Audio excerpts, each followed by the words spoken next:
Olá, o Notícias Pastorais de hoje começa falando de notícias internacionais. No fim de janeiro, milhares de pessoas foram às ruas para defender os direitos da família. O motivo é que um projeto pretende mudar leis sobre o casamento entre pessoas do mesmo sexo e adoção. Os italianos não estão gostando nada dessa mudança. Entrou no parlamento para debate sobre a união de pessoas do mesmo sexo e a possibilidade deles adotarem crianças. A igreja já se manifestou em oposição. Os bispos italianos defendem o direito que crianças tenham o direito de crescerem com um pai e uma mãe. A igreja pede respeito aos diferentes estilos de vida, mas defende que família não seja confundida com união civil. A Itália não tem lei sobre o assunto e o tema ainda é controverso. O projeto de lei movido pelo governo italiano evita o termo casamento e evita que pessoas do mesmo sexo possam adotar uma criança, a não ser que um dos dois seja pai ou mãe natural. Um dos carros utilizados pelo Papa Francisco na visita feita aos Estados Unidos em setembro do ano passado foi leiloado no mês passado. O modelo foi construído para o Santo Padre e teve como preço inicial $30 mil. A organização do leilão aceitou propostas presencial e online. Metade do que foi arrecadado irá para organizações católicas, como centros que ajudam famílias, adoções, centros médicos, abrigos que trabalham com alimentação e auxílio a indigentes. Os mexicanos vivem mais intensamente o período que antecede a visita do Papa neste mês. Em 2 lugares marcados para a visita do Papa, o objetivo é alcançar a paz. Marcado pela violência, o estado de Michoacán tem esperança que a viagem do Papa vai espalhar o bem pelo território mexicano. A região é considerada a capital da metanfetamina e local de nascimento de alguns dos cartéis mais perigosos do México. O cardeal Alberto Suárez Inda disse que Francisco pode abrir caminhos para as melhorias aparecerem. Abrir-nos caminhos de esperança e também de conversão. Em meio à onda de crimes no estado nos últimos anos, esta moradora espera que o Papa traga bênçãos que a região tanto precisa. De acordo com o Ministério das Relações Exteriores, o Santo Padre também tem planos de se reunir com autoridades do governo para discutir questões ligadas ao meio ambiente, à segurança, proteção para os migrantes, direitos humanos e a luta contra a pobreza. Bispos de várias partes do Brasil estiveram reunidos no Rio de Janeiro para um curso realizado pela Arquidiocese. A edição de 2016 deste tradicional encontro, realizado no Centro de Estudos e Formação do Sumaré, traz como tema central a família, em sintonia com as 2 últimas assembleias sinodais. Eu creio que esse tema, que é muito atual, ao mesmo tempo tem suas necessidades de um aprofundamento, e mais ainda de ver como que pastoralmente nós podemos trabalhar isso no mundo em transformação hoje. Junto com as palestras, o grande enriquecimento que nós temos são as perguntas, o tema de perguntas e respostas, em que os bispos colocam realmente a parte mais prática, mais pastoral e discutem os assuntos de como realmente aprofundar isso, enquanto nós aguardamos o documento do Santo Padre pós-sinodal sobre a família. E depois, os cerca de 100 bispos que participam desta 25ª edição do curso participaram das conferências. Que é dinâmico, é o dinamismo do corpo. É um corpo pieno, não só um corpo ideal, como igreja. O bispo de Camaçari, na Bahia, Dom João Carlos Petrini, proferiu a palestra entre o bispo, esposo da igreja, e as famílias, que tipo de comunhão existe, escrita pelo prefeito da Congregação para os Bispos, cardeal Marc Ouellet, que não pôde comparecer em função de um chamado feito pelo Papa Francisco. Vamos falar agora de um assunto que está assustando todos os pais de crianças menores de 7 anos, o surto da Zika vírus. Está associado a um quadro muito grave que acontece em nosso país, os abortos clandestinos. A gente tem que ser muito a favor da vida. E eles são vida. E a gente ama incondicionalmente. Aborto de forma alguma.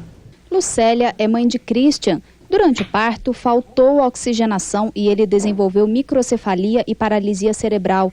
A declaração de um juiz na semana passada sobre os casos de bebês com a deformação cerebral causou polêmica. No caso de microcefalia severa, naquele em que o bebê não tem condições de ter 1 minuto sequer de vida, é possível a interrupção da gravidez. Isso não está no ordenamento jurídico formal, mas é o entendimento dado pelo STF, afirmou o magistrado. A orientação do nosso governo tem sido sempre de ampliar essas possibilidades e até estimular as pessoas a abortarem, o que é alguma coisa que força a barra da lei. A lei não chega até esse ponto. Então, há 3 hipóteses em que o aborto no Brasil não é punido. O aborto resultante de estupro, o aborto em que há risco imediato e direto à sobrevivência da mãe, à vida da mãe, e a terceira hipótese que o Supremo decidiu há pouco tempo agora, que é o caso da anencefalia. De acordo com o último boletim do Ministério da Saúde, divulgado ontem, 3.448 casos suspeitos de microcefalia em todo o país estão sendo investigados. Dos 270 casos que já tiveram confirmação, 6 têm relação com o vírus Zika. A região Nordeste concentra 86% dos casos notificados. Uma pesquisa da Universidade de Brasília, referência para a OMS, mostra que 1 em cada 5 brasileiras de até 40 anos de idade já fez pelo menos um aborto ilegal. A prática é a 5ª causa de morte materna no Brasil. A intenção de ampliar o aborto não decorre nunca da preocupação, nem com o bebê, nem com a mãe. É uma discussão ideológica que tem outras raízes. O nosso inimigo é o inseto, não a criança. E se ela eventualmente vier a sofrer consequências por causa dessa epidemia, a gente continua com o dever de amá-la e defendê-la até o final. Quando soube da lesão cerebral do filho, Lucélia, claro, ficou surpresa, mas não parou no susto, muito pelo contrário. Ela uniu informação e experiência e hoje, junto com outras mães, ajuda mulheres a persistirem no amor. Elas viram nas redes sociais um caminho para ajudar quem está em situação parecida. Mulheres até grávidas de 6, 7 meses que já tinham um diagnóstico que o filho iria nascer com microcefalia, mães que pensavam em abortar, mães que não entendiam, que falavam assim, eu vou ter um filho doente, eu não quero, e a gente conseguiu reverter.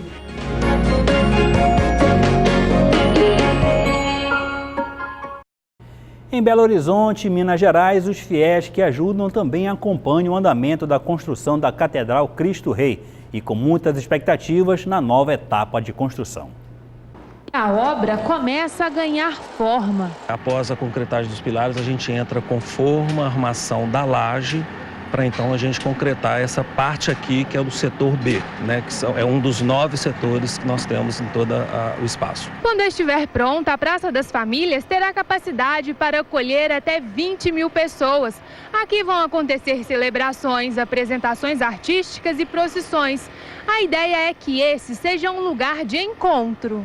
O Papa Francisco vem falando muito nos seus discursos dessa maneira de nós encontrarmos com Deus. E a melhor maneira para que nós possamos encontrar com Deus, nós precisamos encontrarmos com os outros. E essa Praça das Famílias vem nesse aspecto de reunir as famílias. A praça terá quase 15 mil metros quadrados de área. Seu piso terá um grande rosário. Em cada uma das contas, o nome daqueles que têm tornado essa obra realidade. A Catedral Cristo Rei está sendo construída no vetor norte da capital mineira. A escolha do local não foi aleatória, tem tudo a ver com a essência da construção, que também tem um objetivo social. Nós vamos ter tanto a acolhida solidária, Dom Luciano, que significa um lugar onde podemos acolher as pessoas necessitadas, as pessoas que não têm um referencial, e aí a catedral vai passar a ser esse lugar, essa acolhida, essa referência para as pessoas lá alimentar, tomar um banho, vindo pessoas de várias outras regiões. A expectativa é que a catedral fique pronta em 4 anos. Notícias Pastorais vai para um breve apoio cultural e volta já. Não sai daí. Mantido pelo Instituto Dom Vicente Zico, a Faculdade Católica de Belém começou suas atividades no ano letivo de 2016. Uma aula magna marcou a abertura. Nossa equipe acompanhou esse momento. As atividades da Faculdade Católica de Belém começaram com a tradicional aula magna. Todos os anos é convidado um participante para realizar o momento. E este ano o bispo da Diocese de Marabá, Dom Vital Corbellini, foi o ministrante. O bispo palestrou sobre a encarnação do Verbo para mais de 300 pessoas, entre alunos e convidados. A encarnação ela condiz com a realidade humana hoje, a realidade da igreja que nós estamos vivendo, uma igreja misericordiosa, uma igreja que vai ao encontro das pessoas. Então a encarnação ela nunca termina. Enquanto tivermos pessoas que procurem trabalhar pelo bem, enquanto a igreja for ao encontro dos outros, a encarnação nunca termina, porque Deus se encarnou, Deus se fez gente igual a nós em tudo menos o pecado. Nós também devemos nos encarnar para tornar-nos mais humanos e no momento que nos tornamos mais humanos, elevamos a humanidade para Deus. Alessandro é estudante do 2º ano de filosofia e destacou a contribuição da aula magna. Como seminarista, vou para o 2º ano de filosofia e com muito entusiasmo, né? E essa alegria que vem de Deus, né, nos proporciona também deslumbrar e aprofundar a filosofia, também unindo a fé católica, nos anima e impele a cada dia mais configurar-se com Jesus Cristo. A Faculdade Católica de Belém oferece os cursos de Filosofia e Teologia para mais de 200 alunos. Sua instalação depende apenas de alguns documentos que deverão ser autorizados pelo Ministério da Educação. Hoje, com essa aula inaugural, nós damos início às nossas atividades e iniciamos assim, com o curso de Filosofia e Teologia, oferecido aos seminaristas que se preparam para o sacerdócio, para depois estarem aí presentes nas diversas realidades mesmo das dioceses e prelazias. Então, a atividade mesmo é essa acadêmica, né? Agora, claro, estamos aguardando a aprovação da faculdade, mas que já está o processo já está bem em andamento, só a assinatura do ministro, né? Para que possa assim ser publicado a portaria, né, de nascimento e surgimento da Católica de Belém, para depois nós, já pronto também o edital, convocarmos para o vestibular. No dia 19 de maio deste ano, o Seminário São Pio X completa 50 anos e a presença da Faculdade Católica de Belém é fundamental para o seminário. De um espaço que a igreja oferece, como é o seminário, um espaço que se busca ser autêntico mesmo, para a formação nas diversas dimensões para os jovens, né? A dimensão humana, a dimensão pastoral, a dimensão intelectual. Então nós temos, claro, o privilégio de o Seminário São Pio X, que foi construído para isso, para acolher os jovens seminaristas, né, em discernimento e aprofundamento, em resposta à vocação, saindo ali daquele antigo seminário que era ali na Cidade Velha, em frente à Catedral, né, que é hoje o Museu de Arte Sacra. Atrás tinha um complexo lá, um prédio também, que lá funcionava o seminário. E por situações mesmo estruturais, aqui houve toda uma campanha para construir o seminário. Então, são 50 anos de São Pio X, mas não vamos pensar que seja 50 anos de formação, porque lá, durante longos anos, já existia toda essa formação em outros espaços, em outros momentos da história. Em homenagem ao primeiro dia de aula da Faculdade Católica de Belém, houve uma celebração para marcar a data. Professores, alunos e convidados participaram da celebração. A celebração eucarística em ação de graças ao primeiro dia de aula da Faculdade Católica de Belém aconteceu na paróquia São Pio X, em Ananindeua. Bispos, formadores e alunos estavam presentes na Santa Missa. O arcebispo metropolitano de Belém, Dom Alberto Correia, foi o presidente da celebração e em sua homilia destacou a importância da decisão de escolher a faculdade. E que a nossa Faculdade Católica se inicia, se transforme um grande centro de reflexão e de produção acadêmica para o bem da Igreja, para o bem do nosso povo e para que o Evangelho entre em todas as instâncias da realidade humana em nossa região. A Santa Missa foi um grande passo na preparação da espiritualização dos alunos para o início do ano letivo de 2016. A Santa Missa é a base, é o fundamento de toda a Sagrada Teologia e de todo o estudo que se propõe o formando, que está seguindo a vocação ao sacerdócio, à vida consagrada, ou de católico estudante envolvido com a cultura, porque dá o sentido de cristianizar, levar o Evangelho a todos os rincões da produção cultural elaborada ou mesmo popular, como missão evangelizadora da Igreja no mundo de hoje. A importância dessa missa é justamente começar, digamos assim, pensando sempre na comunhão da Igreja. Por isso que a presença dos senhores bispos hoje, que a maioria, tem esse sentido também eclesial. A Faculdade Católica de Belém é um marco na igreja. Um marco dentro da dimensão acadêmica, mas também pastoral, até porque todos os nossos seminaristas que são formados aqui na nossa faculdade é justamente para um trabalho pastoral, um trabalho que envolve justamente a evangelização, mas também a faculdade ela vai ser aberta para os leigos que queiram aprofundar a teologia, a filosofia e outros cursos que mais tarde certamente a faculdade vai abrir também para possibilitar a formação justamente nesse regional, sobretudo na nossa arquidiocese de Belém. Nós marcamos esse dia 1º de fevereiro, a abertura oficial do ano letivo, como sempre fazemos. Nós temos uma aula inaugural, uma missa solene, na qual nós pedimos as graças de Deus para começar. E é claro, este ano, de uma forma mais significativa ainda, porque começa a nossa Faculdade Católica de Belém. Estamos ainda aguardando os últimos documentos de Brasília.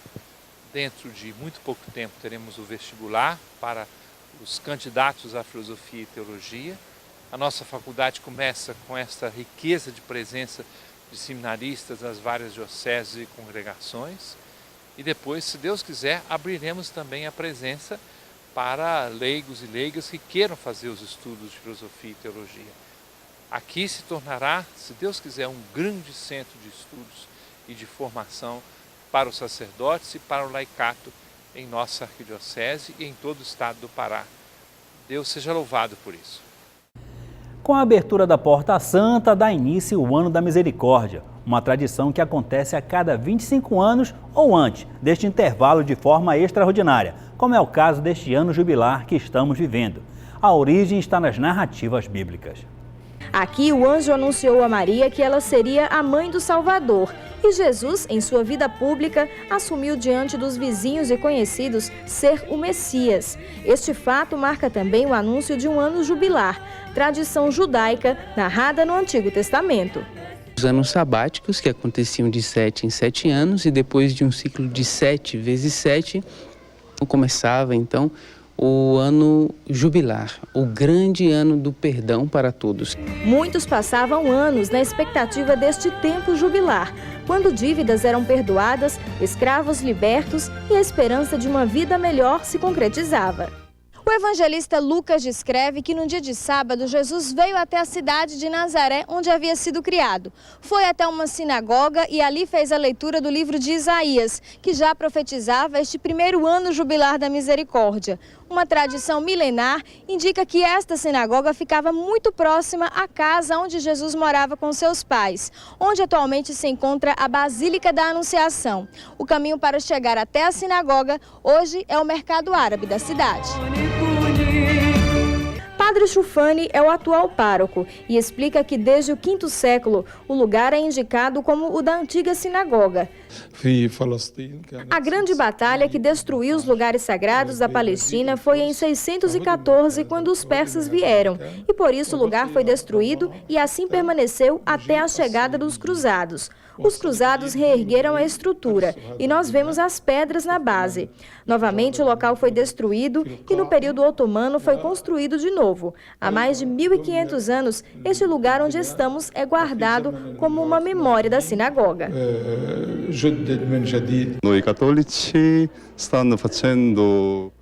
Nós católicos estamos no ano da misericórdia e Jesus anunciou o evangelho da misericórdia deste lugar. Por isso estamos aqui. Um quadro relembra a cena bíblica narrada no evangelho, gesto que é repetido por Padre Chufani. O Espírito do Senhor está sobre mim, porque Ele me ungiu para anunciar a boa nova aos pobres. Ele me enviou a proclamar a redenção aos cativos e a vista aos cegos, a restituir a liberdade aos oprimidos e a proclamar o ano da graça do Senhor. Depois disso, o evangelista narra que Jesus sentou-se e começou a dizer que naquele momento se cumpria a profecia de Isaías. Provavelmente daqui, Jesus inaugurou um tempo de graça e redenção, que não encontra limites de espaço ou tempo, como é a misericórdia de Deus. A Fazenda Esperança, que realiza um importante trabalho com homens e mulheres dependentes químicos, teve um momento muito especial. Quem vive neste lugar pôde participar de um momento histórico. A Igreja da Fazenda recebeu o título de Santuário da Esperança. A Porta Santa do agora Santuário foi aberta no último sábado em cerimônia presidida pelo cardeal arcebispo de Aparecida, Dom Raimundo Damasceno de Assis. A porta é sempre o lugar de entrada num recinto, é um lugar de passagem. Então nós queremos que as pessoas que ao passarem pela Porta Santa realmente entram com esse espírito de mudança de vida, de renovação, de conversão. Abrir as portas da misericórdia de Deus ao coração do homem. Esse é um trabalho que a Fazenda Esperança realiza há mais de 30 anos para as pessoas que lutam contra a dependência das drogas. Hoje, as portas do Santuário da Esperança também estarão abertas para os peregrinos, já que agora ele faz parte do circuito religioso do interior de São Paulo. Uma grande alegria, nunca imaginávamos que pudesse esse lugar tão longe, né? Um pouco no fim do mundo, se dizia antigamente, se torna um centro onde a Igreja reconhece esse lugar como Santuário da Esperança. A Fazenda Esperança, visitada pelo Papa Bento XVI em 2007, está presente em 17 países. No Brasil, são 80 unidades. Referência de evangelização para quem sabe o quanto a esperança é necessária para o reencontro com Deus. A esperança é uma virtude teologal. Por quê? Porque essa virtude nós recebemos no dia do nosso batismo. E ela tem como finalidade colocar a nossa vida final no sentido da eternidade. Espaço que acolhe e conta histórias como a de Jaime, que está no processo de recuperação há 8 meses. Eu que já vivia perdido e não tinha uma sintonia com a vida, aqui na Fazenda da Esperança eu consegui aprender a viver e a retornar à vida literalmente. No mesmo dia foi inaugurado também o Espaço do Peregrino, uma homenagem à irmã Odete, falecida ano passado. O peregrino que tantas vezes foi recebido pela irmã, agora encontra um lugar onde ela continua a estar viva, presente, e vão talvez, quem sabe, seguir o exemplo dela, né? Amar concretamente. Vamos para um breve apoio cultural e notícias pastorais. Volta já já. As Irmãs Paulinas celebraram 100 anos de congregação. Ela está presente em 50 países. Conhecidas como Irmãs Paulinas, elas fazem parte de uma congregação religiosa. São mulheres que consagraram a própria vida para anunciar o Evangelho de maneira moderna. Fundada em 1915 por padre Tiago Alberione e irmã Tecla Merlo, a congregação está presente em 50 países e tem o apóstolo Paulo como patrono.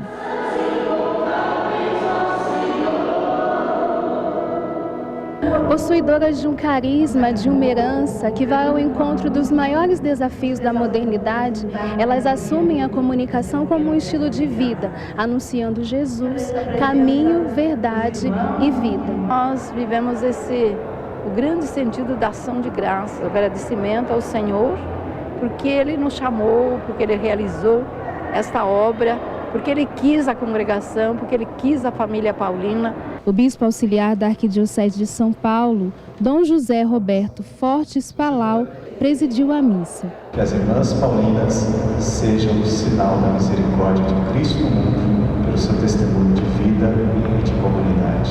Assim seja. Um dos pioneiros da música católica no Brasil também estava presente. Eu fico feliz desses 100 anos, porque eu sei que muitos jovens cresceram por causa desse testemunho.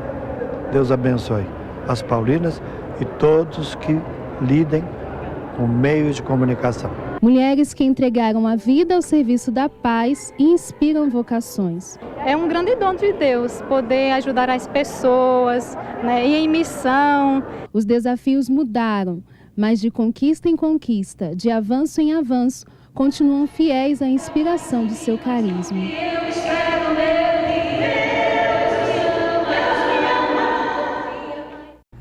Gratidão e esperança ficaram marcados no ano dedicado aos consagrados, encerrada no dia que celebra a festa da apresentação do Senhor. Gratidão paixão, esperança, evangelho e profecia. 5 palavras, 5 pilares que serviram de reflexão para homens e mulheres que foram chamados à vida consagrada. E ser consagrado, observa o Papa Francisco, não é um status social, mas a oportunidade de proclamar a realidade de Deus, sobretudo com a vida e não apenas com palavras. Se há um reconhecimento, se há uma boa imagem da vida consagrada, está ótimo, isso não é algo de a gente também descartar. Mas o Papa chama a atenção para aquilo que é essencial na vida consagrada, que de fato é isso, a nossa dedicação a Deus e a nossa entrega à Igreja e também ao bem das pessoas. O ano da vida consagrada começou em novembro de 2014 e termina hoje na festa de apresentação do Senhor. Pedir graças para continuar a viver alegria, dedicação, testemunho da vida consagrada da Igreja, no mundo que é tão precioso, esse testemunho para irradiar a luz de Cristo, a luz do Evangelho. Nesse período, eles foram estimulados a olhar com gratidão o passado. Dentro do carisma de hoje da igreja, que é a misericórdia, e o religioso é isso aqui, revelar a face misericordiosa do Pai. Viver com paixão o presente. Então esse alegrai-vos parece que é um novo ar do Espírito para essa igreja desse milênio, né? Então essa alegria que está no coração dos religiosos, na realidade está no coração de todo o povo cristão, né? E abraçar com esperança o futuro. Devemos olhar para o futuro com muita esperança. Então a esperança é a palavra-chave para nós que pertencemos à igreja e aos consagrados de Cristo. A nossa expectativa é que agora, encerrando esse ano e valorizando o ano da misericórdia, nós possamos continuar a cultivar estas sementes benéficas que já foram lançadas e que em solos férteis haverão de produzir muitos e bons frutos para a igreja.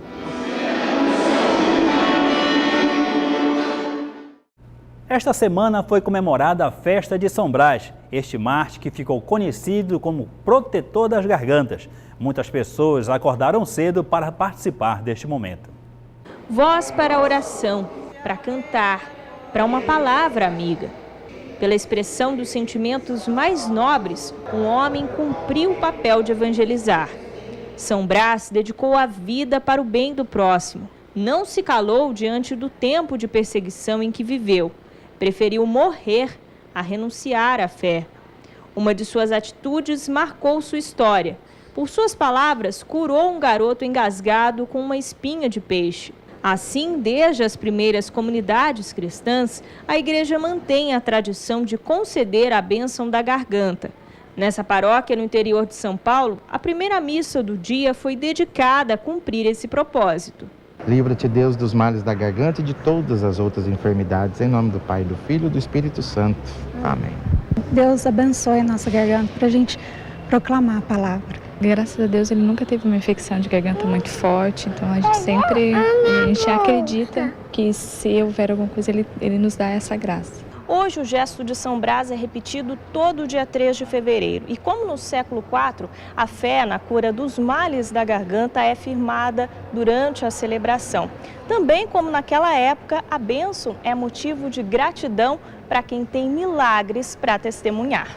A dor que Maria sentia era tão forte que por 2 anos teve dificuldade para Uma prece transformou o incômodo em devoção. Tomava remédio, não adiantava. Daí eu me entreguei para São Brás. Aí eu fiz uma prece, fiz promessa para ele. Daí eu fui ouvida. Todas as vezes que a gente pede a bênção de São Brás, a bênção da garganta, justamente a gente tem essa missão e temos aí essa lembrança, né? Que as nossas palavras sejam, acima de tudo, palavras que comuniquem Deus, né? O bem e a motivação para aqueles que estão escutando. Em Belém, também muitas pessoas passaram pela capela que dá nome ao santo, localizada no bairro do mesmo nome. Durante o dia inteiro, fiéis foram rezar, agradecer e, lógico, receber a bênção de suas gargantas. Dom Alberto Taveira presidiu a Santa Missa e abençoou a todos que se fizeram presentes na capela. Busca pela harmonia entre todas as religiões. Em 2011, as Organizações das Nações Unidas, a ONU, estipulou uma data para promover a compreensão entre os seguidores das diferentes religiões e crenças. Um belo exemplo desta busca vem do Oriente Médio. A equipe de reportagem acompanhou uma semana de oração pela unidade entre os cristãos na Terra Santa. Em Jerusalém, as igrejas de vários ritos se encontraram todos os dias em um lugar pertencente a uma confissão diferente, para expressar o mesmo desejo de comunhão, apesar da diversidade de expressão e de carisma. A terra nos une, o ano da misericórdia nos une, a semana de oração pela unidade nos une, tudo nos une. Jerusalém, a cidade mais bonita, nos une para rezar juntos. La presenza dei riti, delle comunità di riti diversi é uma presença tradicional. A presença das comunidades de diferentes ritos é uma presença tradicional, portanto, incancelável. Mas não é tal que impeça que haja um sentimento, no fundo, que eu chamaria de uma exigência e até mesmo uma expressão, onde se encontram todos. A Terra Santa é um lugar feito para a caridade e a paz. Jesus plantou uma semente de unidade, caridade e paz precisamente aqui. Mas o homem o colocou na cruz. Ele morreu e ressuscitou. Jesus nos deu só coisas boas e justas, mas os homens se dividiram, continuam a combater uns contra os outros e a fazer guerra. Jesus, porém, a cada dia nos convida a sermos um só corpo e a retornarmos ao espírito cristão das origens, para que possamos encontrar a unidade e a caridade e possamos ser todos iguais. Os representantes das várias igrejas, junto com religiosos e fiéis de todo o mundo, rezaram sobre o tema chamados a proclamar as grandes obras do Senhor. A primeira foi a Capela do Calvário, dentro da Basílica do Santo Sepulcro, com a oração conduzida pelos greco-ortodoxos. Quinta-feira foi a vez do cenáculo, onde se realizou uma cerimônia simples e essencial, caracterizada pela luz de algumas velas e de algumas canções e orações executadas à capela. Cores e orações em língua tradicional animaram por sua vez o momento de oração no sábado à tarde, na Igreja Etíope Ortodoxa.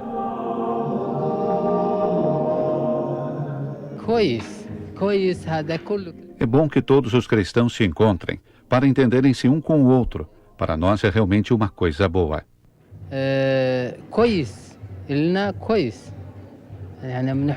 Estamos aqui para rezar por todas as denominações das igrejas, para rezar pela unidade da igreja, mas também para rezar pela justiça e a paz para todos. A verdadeira paz implica a justiça para todos e essa foi negada por muitas pessoas. O desejo não é somente de rezar, mas também de fazer gestos concretos, porque na oração estamos bem. Precisamos encontrar o lado positivo daquilo que nos une, o que nos faz sentir todos em Cristo um só corpo. A semana terminou na Igreja Greco-Católica da Anunciação de Rei Melquita, localizada perto da Porta de Jaffa, na Cidade Velha. Verdadeiramente eu espero e rezamos para essa unidade, porque a humanidade precisa da Igreja una. A humanidade, todos os homens precisam dessa Igreja. Não para ser uma força na frente de todos, mas para a salvação do mundo inteiro. De todo o mundo. Mais uma vez, os fiéis encheram os bancos, testemunhando um desejo e uma experiência de unidade já presentes no povo. Como em todos os anos, a igreja promove a campanha da fraternidade, sempre com temas para valorizar e proteger a vida. E a cada 5 anos, a CF se transforma na CFE, Campanha da Fraternidade Ecumênica. E para uma melhor preparação para o tema, em Belém aconteceu um curso de formação para todos que querem contribuir de uma melhor forma para a CFE 2016, que tem como tema Casa Comum, Nossa Responsabilidade. Uma das novidades da CFE deste ano é a parceria com a Miserior, entidade episcopal da Igreja Católica na Alemanha, que trabalha na cooperação para desenvolvimento da Ásia, África e América Latina. Também integra a comissão da Campanha da Fraternidade Ecumênica de 2016, a Igreja Católica Apostólica Romana, a Igreja Evangélica de Confissão Luterana no Brasil, Igreja Episcopal Anglicana do Brasil, Igreja Presbiteriana Unida, Igreja Síria Ortodoxa da Antioquia, Centro Ecumênico de Serviços à Evangelização e Educação Popular, Visão Mundial e Aliança de Batistas do Brasil.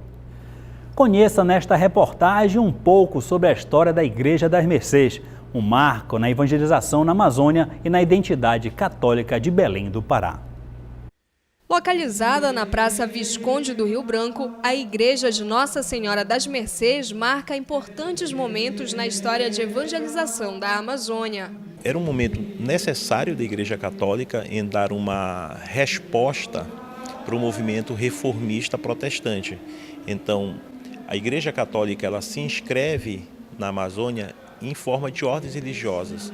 Em 1640, a Igreja Católica está bastante abalada, bastante atacada por parte das ideias calvinistas e luteranas. Então a Amazônia passa a se transformar num novo palco da busca de novos fiéis para a Igreja Católica. Então é nesse contexto que os mercedários chegam aqui, no afã de conquistar, de conseguir fiéis para a Igreja Católica. Os mercedários permaneceram no Pará até 1777 e, junto com outras ordens religiosas, formaram a identidade católica de Belém. Não se pode falar não somente dos mercedários, como de todas as ordens religiosas, porque foi a partir daí que surge o nosso catolicismo. Nós temos uma formação religiosa bastante bricolada por negros, indígenas e europeus. Mas são esses europeus quem conseguem mais cristalizar a forma religiosa que nós mostramos hoje. O Círio de Nazaré, a adoração a virgens, a santos, essas nossas posturas cotidianas, elas são principalmente a partir desse prisma formado pelos mercedários a partir do século XVII aqui na Amazônia. A construção da Igreja das Mercês e do convento começou em 1640, originalmente feitos de taipa. Em 1753 foram reconstruídos de alvenaria de pedra com os traços do arquiteto italiano Antônio Landi e com uma mão de obra regional. A mão de obra não é portuguesa, a idealização é portuguesa, com influência italiana de Antônio Landi, que a partir do século XVIII, de 1753, assume a reconstrução dessa igreja.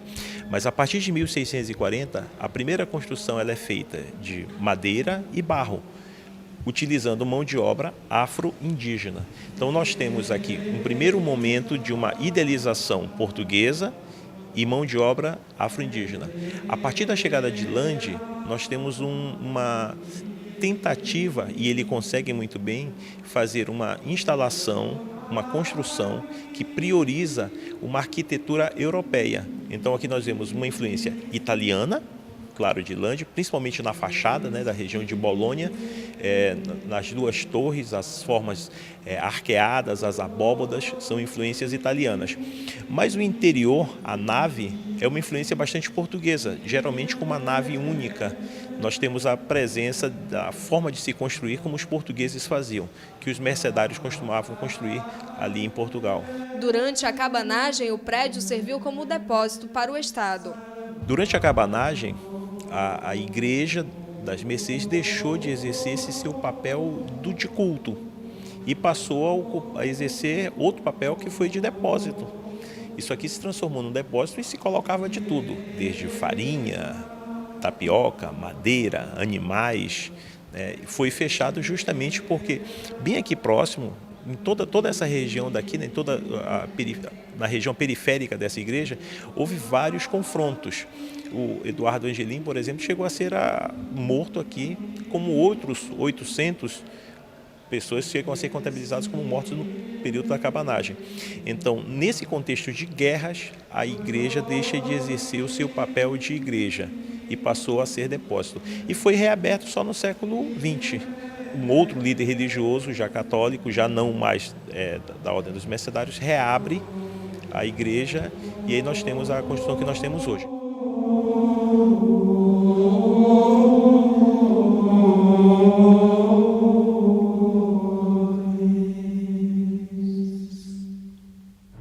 Acompanhe agora a agenda dos carnavais que acontece na Arquidiocese de Belém. Entre os dias 7 e 9 de fevereiro, acontece na Escola Estadual Paulino de Brito o Encontro de Carnaval do Curados para Amar, promovido pela comunidade católica Querigma. A Escola Paulino de Brito fica na Avenida Almirante Barroso, número 589. Do dia 6 de fevereiro ao dia 9, também estará acontecendo o Rebanhão, no Salão Paroquial Padre Teodoro Coque, anexo à Paróquia São João Batista e Nossa Senhora das Graças, em Icoraci. Entre os dias 7 e 9, na Escola Superior Madre Celeste, localizada na Cidade Nova 8, em Ananindeua, também estará acontecendo o Encontro de Carnaval Renascer, promovido pela Comunidade Católica Shalom. O Enchei-vos acontece entre os dias 6 e 9 de fevereiro, na Igreja dos Capuchinhos. No Centro Mariápolis Glória, estará acontecendo o Encontro de Carnaval dos Focolares, entre os dias 7 e 9 de fevereiro. A comunidade Maíra promove entre os dias 6 e 9 deste mês o Encontro de Carnaval Renovai-vos, no Centro de Ciências Biológicas e de Saúde da UEPA, no bairro do Marco. Na Escola Superior de Educação Física, o encontro estará sendo promovido pelo Grupo Cristo Alegria, entre os dias 7 e 9. A comunidade católica Casa da Vitória está promovendo também um retiro de carnaval, entre os dias 5 a 10 de fevereiro, na Casa dos Barnabitas, em Benevides.